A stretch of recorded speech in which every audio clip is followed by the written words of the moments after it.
Buen día, ¿cómo va? Hola. ¿Todo Sí, tranquilo? Ale. Bien, tranquilo. Bueno, como todos los años, bueno, en realidad siempre es a fin de año, pero ahora se nos pasó, hablamos de la presentación del presupuesto que ya está en el Consejo. Se está tratando. ¿De qué se trata para este 2021? Mirá, el presupuesto se mandó a último momento.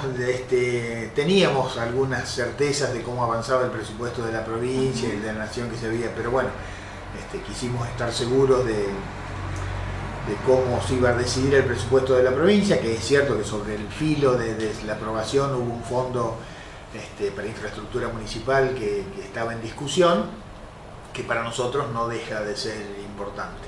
Por eso se mandó el último día, con lo cual el Consejo no tiene ninguna morosidad, sino que lo único Claro. que hizo fue que tome estado parlamentario y lo deben estar analizando los concejales. ¿Qué tiene? Nada extraordinario, digamos, el presupuesto es de unos 520 millones, que es una especie de ajuste sobre el presupuesto anterior, digamos, de actualización, porque las tasas, los recursos propios se actualizaron en forma genérica el 38%, que siempre, es decir, desde hace mucho tiempo nosotros venimos actualizando las tasas en función de la inflación del año anterior, más o menos así es la cosa. Eso tiene incidencia sobre algunas tasas, siempre lo explicamos también todos los años, porque hay otras que como son con una alícuota, la base imponible es otra cuestión, esas no se modifican nunca. Claro. Entonces, así es la tasa de Seguridad seguridad e higiene, que se hace por ingresos brutos, entonces se calcula sobre eso.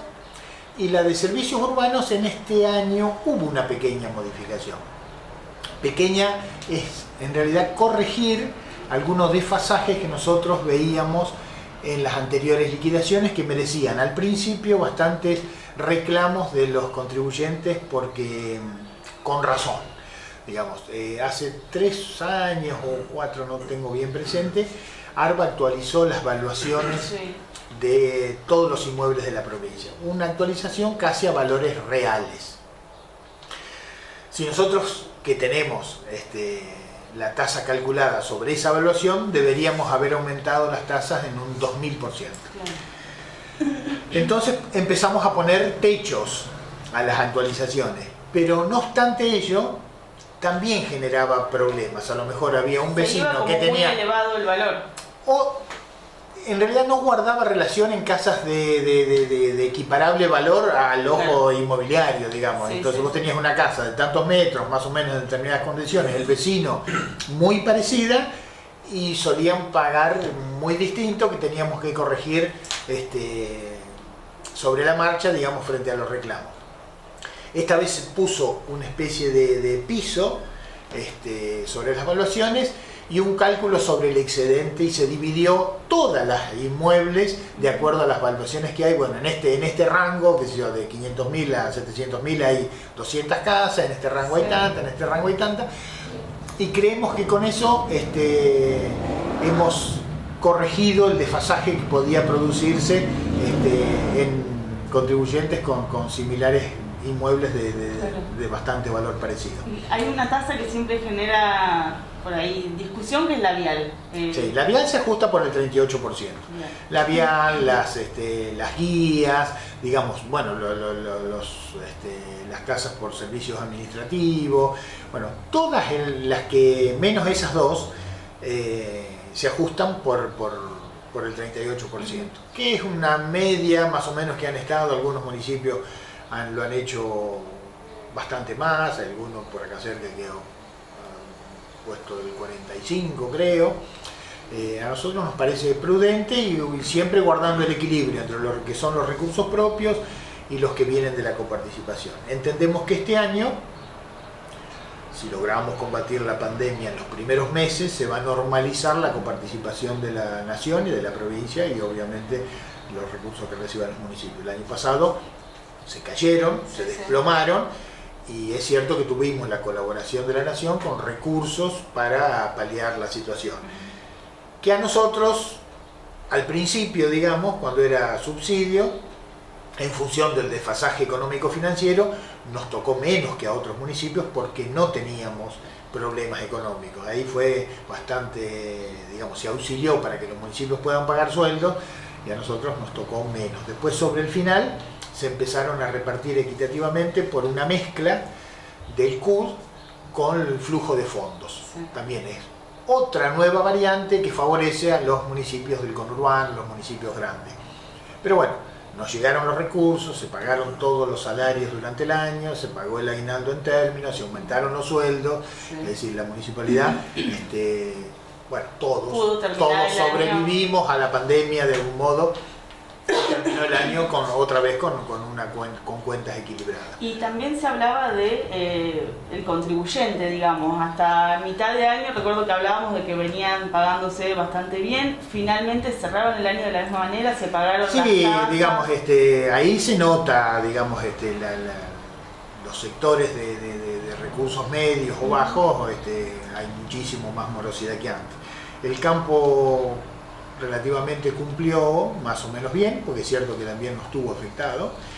Y bueno, terminaron bastante bien, pagando, digamos, en porcentajes equivalentes a de años anteriores. Es más, el último mes y medio, se mandaron cartas documento, porque, es decir, de un tiempo, hace unos años también, nosotros para que las deudas no prescriban, las deudas, digamos, que tienen más de 5 años, si no se ejecuta o si no se interrumpe la prescripción, prescriben. Eso significa también un cargo del Tribunal de Cuentas a los funcionarios de la municipalidad, que después terminan de algún modo siempre condonándose en alguna ley provincial, pero nosotros tratamos de que eso no ocurra. Entonces, de algún modo, esa última emisión de cartas documento que se hicieron en el último tiempo generaron una mejor recaudación de gente que se acogió a planes de pago, claro, con moratoria, bueno, que se resultaron recursos distintos, digamos. En diciembre tal vez se recaudó más que proporcionalmente en otros meses. Bueno, el año pasado, para el 2020, no se pudieron habilitar nuevos cargos porque la oposición no los votó. Entre ellos, la Subsecretaría de Salud, Medio Ambiente y otras áreas más. ¿Este año volvieron a insistir con esas áreas? Volvimos a insistir con esas áreas, sí. ¿Cuáles eran, si nos recordás? Eran las que dijiste: salud, medio ambiente, servicios públicos urbanos, ¿qué otra era? Monitoreo, también se eleva el rango del desarrollo, que, digamos, pasa a ser subsecretaría, porque sí, también tiene una complejidad mayor.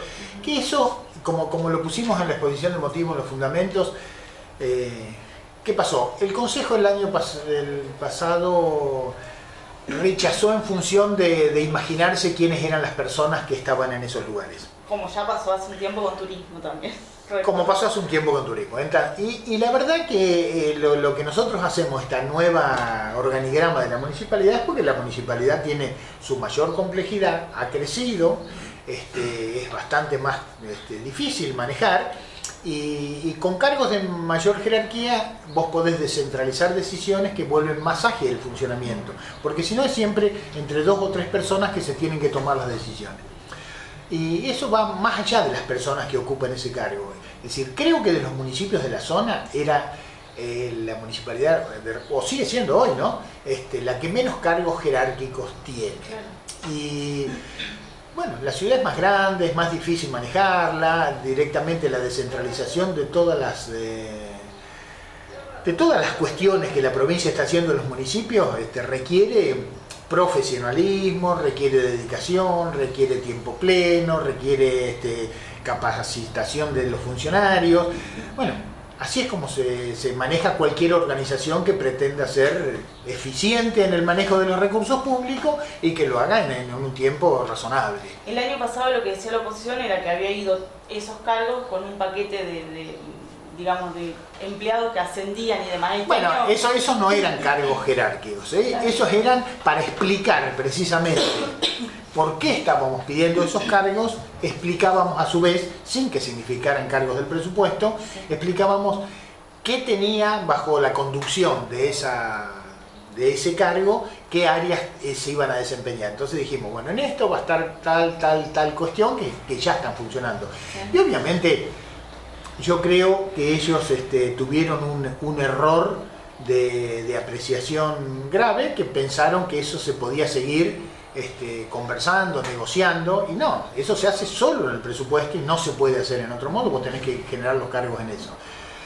Lo peor es que eso también redundó en que los pases a planta permanente, vos generás las vacantes, es como que también querían saber quiénes eran las personas que iban a pasar a planta. Y nosotros de un tiempo también, desde que se sancionó la ley 14.556, creo que era cuando, a raíz de un fallo de la Corte de la provincia, se habló prácticamente de las autonomías de los municipios y se generaron los convenios colectivos y que no se puede decidir desde un nivel central cómo se maneja el personal, sino que debe hacerlo cada municipalidad. Se recomendaba pasar a planta los trabajadores municipales. Nosotros lo vinimos haciendo todos los años. El año pasado no pasó nadie a planta porque el Consejo lo tachó. Este año, por ejemplo, van 63 cargos de pase a planta permanente, porque están incorporados los del año pasado y los de este año. Hay 63 personas que van a pasar a planta. ¿A dedo? No es a dedo. ¿Es a dedo? No. Personas con determinada cantidad de antigüedad, no importa de qué piensen ni que... Si una persona estuvo unos cuantos años trabajando en la municipalidad, hubo muchos motivos para rescindirle el contrato. Entonces ya es personal de planta. Pero además es una acción del Ejecutivo. Por supuesto, ¿no? Pero era como la curiosidad. Era a ver quiénes van a pasar a planta, porque... Mira, yo no quiero, pero se cruzan pensamientos como diciendo, si yo estuviera ahí, los elijo a mis amigos. Claro. Y acá nosotros no elegimos a los amigos. Ponemos tantos años de antigüedad, pasan a planta. Así era el año pasado y así va a ser este año. ¿Habló alguien de consejo con ustedes ya? ¿Tuvieron alguna reunión? No, creo que nos van a convocar en estos próximos días para eso. Y respecto del personal también hay un artículo novedoso en la ley, en la ordenanza del presupuesto, que es que pedimos que el Consejo faculte al Ejecutivo, como es una tarea que lleva bastante tiempo, que nos autorice a promover en forma automática una categoría cada 5 años de antigüedad de los trabajadores. Entonces, una persona que no tenga que venir al funcionario de turno a rogarle porque se está por jubilar, que lo pongamos en una categoría porque si no cobra una jubilación. No, una persona que estuvo 30 años trabajando en la municipalidad, bueno, por lo menos tiene que haber ascendido, aparte de 6 veces de categoría. Eso debió haber sido un reclamo sindical. Yo lo he venido conversando muchas veces con los gremios, nunca lo entendieron, y es así, por el solo hecho de estar, sin ser el mejor de los trabajadores, bueno, ha dedicado su vida a la municipalidad. Creo que, entonces, ¿nosotros qué hacemos con esto? Si el Consejo nos aprueba eso, todas las personas que hoy tienen 15 años, 20 años, 10 años, 5 años, nosotros le vamos a promover una categoría por cada 5 años de antigüedad. Y eso queda incorporado de aquí en adelante. Cada vez que alguien cumple esa antigüedad, va a subir una categoría en forma automática. Eso es sin perjuicio de las que se puedan concursar o de los ascensos que puedan darse por otorgarle una responsabilidad, por otorgarle por su capacitación, por mérito o por necesidad de la administración, puede darle otra categoría. Pero esa va a ser en forma automática. Claro. Así que no va a haber ningún trabajador que se va a jubilar en la categoría que ingresó y después andan mendigando una jubilación miserable. Y se evita que también en determinadas gestiones hubo castigados que nunca ascendieron. Tal cual. Entonces, es decir, hay gente que dice, no, yo ya me falta poquito para jubilarme, si no, no cobro nada. Y queda como la discrecionalidad del funcionario, que el trabajador tiene que agradecerte por haber dedicado toda la vida y pedirte una... Entonces, ahora nosotros incorporamos ese artículo. Por último, preguntarte por el doctor De Michelis. Hay un rumor de que habría presentado la renuncia. Bueno, hubo una nota que se conoció, una nota en un medio colega. ¿Qué fue lo que pasó o qué información nos podés dar? Mirá, eso es cierto, que manifestó la voluntad de renunciar. No me lo hizo personalmente, pero bueno, está pendiente una conversación. Obviamente eso no va a ocurrir. Él se sintió molesto por una situación que para nada fue deliberada de nadie. Creemos que interpretó mal, pero bueno, la verdad que nosotros estamos conforme con De Micheli en la dirección del hospital y bueno, es decir, es más, hoy fui a hablar con él, tiene varias cirugías programadas hasta después del mediodía, seguramente no va a pasar del día de hoy que voy a hablar, está trabajando, está en el hospital y va a seguir estando. Gracias. No, por favor.